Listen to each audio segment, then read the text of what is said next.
টাইফয়েডের vaccine দেওয়া নিয়ে অনেক কনফিউশন, অনেক জল্পনা কল্পনা। সব কিছু শেষে গতকালকে রামিসা রুমাইসার স্কুলে আমরা টাইফয়েডের টিকাটা দিয়েই দিলাম। আলহামদুলিল্লাহ, রামিসা রুমাইসার কোনো প্রবলেম হয়নি। আর এই যে দেখতেই পাচ্ছেন, আমরা চলে এসেছি টিকা দিতে। সকালবেলা আমরা চলে এসেছিলাম, মাশাআল্লাহ খুব সুন্দরভাবেই টিকাটা দিয়েছে।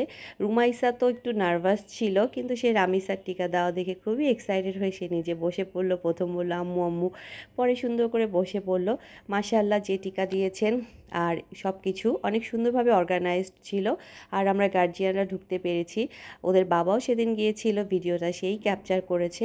আলহামদুলিল্লাহ, আমরা টিকা দেওয়ার আগে আমি আমার ডক্টরস যত রিলেটিভস আছে, আমার মামা, আমার দুলা ভাই, ভাইয়া, আত্মীয় স্বজনদের সাথে আলাপ করেছি এবং ওদের স্কুলে আগে বাংলা ভার্সনে টিকাটা দিয়েছিল সে তাদের সাথেও কথা বলে জেনেছি যে না, আলহামদুলিল্লাহ সবার রিভিউ ভালো।